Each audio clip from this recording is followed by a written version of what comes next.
मंत्र के बारे में भी। माँ दुर्गा के 9 रूप होते हैं जिनकी नवरात्रों में पूजा की जाती है और वो 9 रूप हैं शैलपुत्री, ब्रह्मचारिणी, चंद्रघंटा, कुष्मांडा, स्कंद माता, कात्यायनी, कालरात्रि, महागौरी, सिद्धिरात्रि।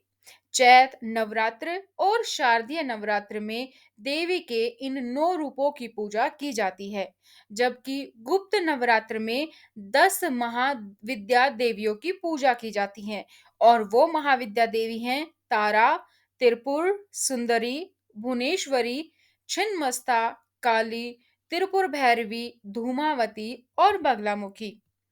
गुप्त नवरात्र का क्या महत्व है वो जान लेते हैं। गुप्त नवरात्र तंत्र साधना, जादू टोना, वशीकरण आदि चीजों के लिए विशेष महत्व रखता है। इन 9 दिनों तक माँ दुर्गा की कठिन भक्ति और तपस्या की जाती है। खासकर निशा पूजा की रात्रि में तंत्र सिद्धि की जाती है। भक्ति और सेवा से प्रसन्न होकर माँ दुर्लभ और अतुल्य शक्ति का वरदान देती है, साथ ही सभी मनोरथ सिद्ध करती है। तो आइए सबसे पहले हम जान लेते हैं गुप्त नवरात्र के दिनों में क्या करें और क्या नहीं। मान्यता है कि 9 दिनों तक ब्रह्मचार्य नियम का पालन करें। इन दिनों तामसिक भोजन का परित्याग करें, यानी कि मांस, मछली, अंडा ना खाएं और प्याज लहसुन से भी परहेज करें। ज्योतिष अनुसार कुश की चटाई पर सैया रखें। गुप्त नवरात्र में पीले या लाल रंग के वस्त्र धारण करें। निर्जला या फलाहार उपवास करें। सच्चे मन से माँ पूजा की उपासना करें। इन दिनों में लहसुन प्याज के सेवन से परहेज करें। माता पिता की सेवा और आदर सत्कार करें। 2 फरवरी को घट स्थापना की जाएगी।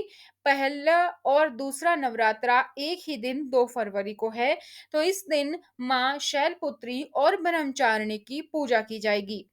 3 फरवरी को तृतीया, इस दिन माँ दुर्गा के चंद्रघटा स्वरूप की पूजा की जाएगी। 4 फरवरी को चतुर्थी यानी कि कुष्मांडा स्वरूप की पूजा की जाएगी। 5 फरवरी को दुर्गा के स्कंद माता स्वरूप की पूजा होगी। 6 फरवरी को षष्ठी है और इस दिन माँ दुर्गा के कात्यायनी स्वरूप की पूजा होगी।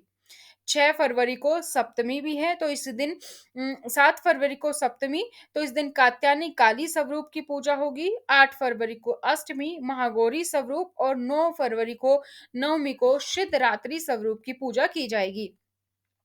व्रत विधि पर ध्यान दें तो चैत और शारदीय नवरात्रों की तरह गुप्त नवरात्र में भी देवी पूजा के प्रथम दिन कलश की स्थापना की जाती है और पूरे 9 दिनों तक सुबह शाम देवी की पूजा पाठ, मंत्र जाप आदि किया जाता है। माघ मास की गुप्त नवरात्रि की साधना के लिए घट स्थापना 2 फरवरी को प्रातः 7:09 से 8:31 तक करना अत्यंत शुभ होगा। गुप्त नवरात्रि के दिन साधक को प्रातःकाल जल्दी उठकर स्नान ध्यान करके देवी दुर्गा की तस्वीर या मूर्ति को एक लाल रंग के कपड़े में रखकर लाल रंग के वस्त्र या फिर चुनरी आदि पहनाकर रखना चाहिए। इसके साथ ही एक मिट्टी के बर्तन में जौ के बीज बोना चाहिए, जिसमें प्रतिदिन उचित मात्रा में जल का छिड़काव करते रहना होता है। इसके साथ मंगल कलश में गंगा जल, सिक्का आदि डालकर उसे शुभ मुहूर्त में आम्र पल्लव और श्रीफल रखकर स्थापित करें। इसके बाद फल फूल आदि को अर्पित करते हुए देवी की विधि विधान से प्रतिदिन पूजा करें। इसके बाद अष्टमी या नवमी के दिन देवी की पूजा के बाद 9 कन्याओं का पूजन करें और उन्हें पूड़ी, चना, हलवा आदि का प्रसाद खिलाकर कुछ दक्षिणा देकर विदा करें। इसके बाद गुप्त नवरात्र के आखिरी दिन देवी दुर्गा की पूजा के पश्चात देवी दुर्गा की आरती गाएं और पूजा की समाप्ति के पश्चात कलश को किसी पवित्र स्थान पर विसर्जन करें। तो आइए दोस्तों अब जानते हैं 10 महाविद्याओं के नाम। पहली महाविद्या माँ काली।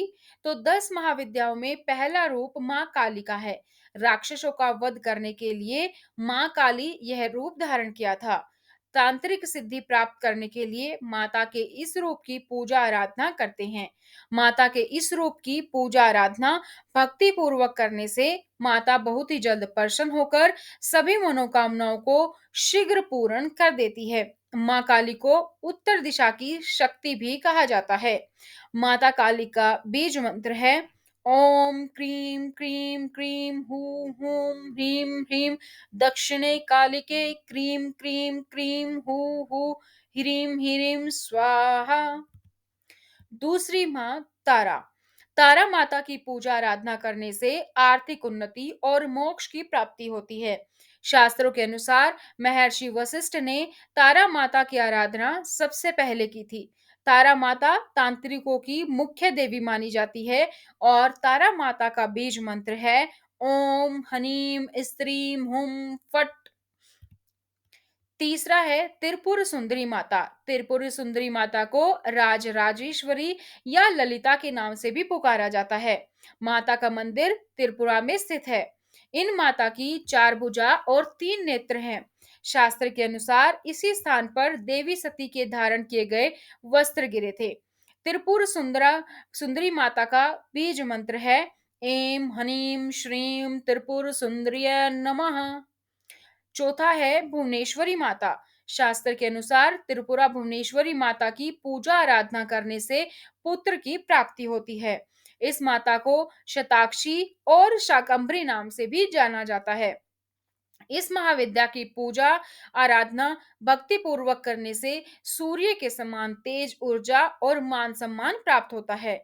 भुवनेश्वरी माता का बीज मंत्र है एम ह्रीम श्रीम नमः। पांचवा है छिन्नमस्ता माता। इस स्वरूप में देवी माता का सिर कटा हुआ है और धड़ से रक्त की 3 धाराएं प्रवाहित होती हैं। इस रूप में माता गधे पर बैठी दिखाई देती हैं।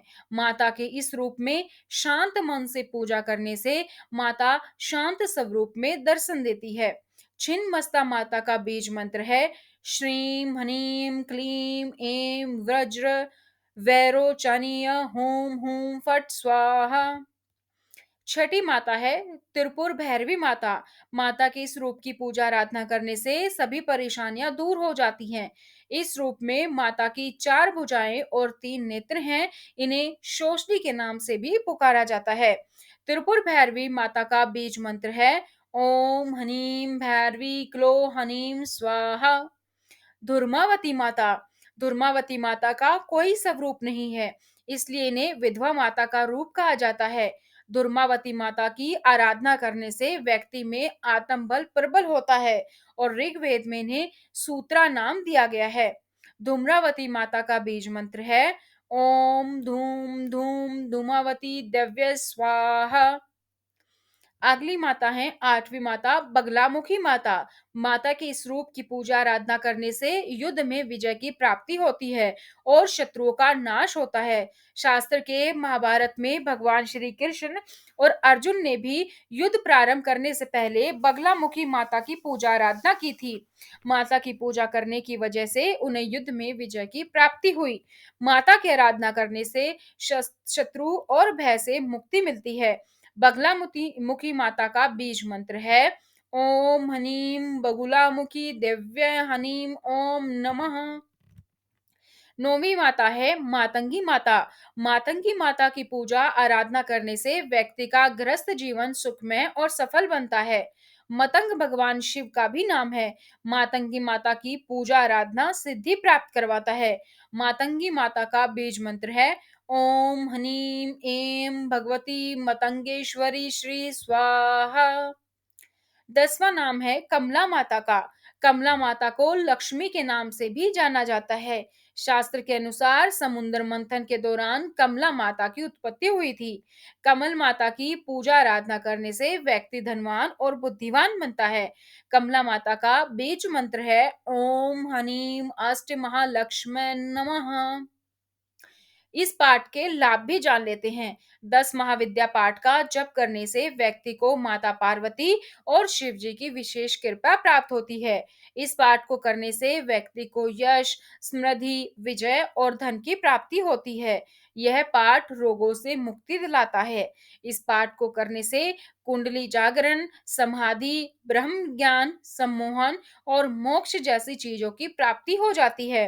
महाविद्या का पाठ करने से व्यक्ति में आत्मविश्वास, पौरुष और बल की बढ़ोतरी होती है। इस बार के नवरात्रि में क्या खास है वो भी जान लेते हैं।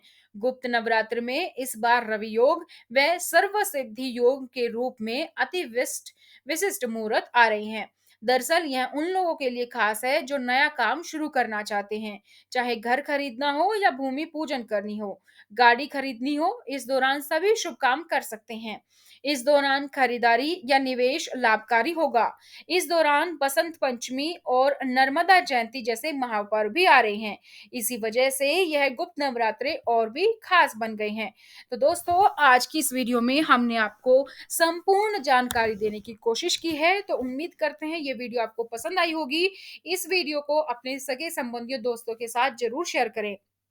साथ ही इसी तरीके से भारतीय संस्कृति से जुड़े 30 पर्व त्योहार की जानकारी पाने के लिए चैनल को सब्सक्राइब भी करें। जय माता दी।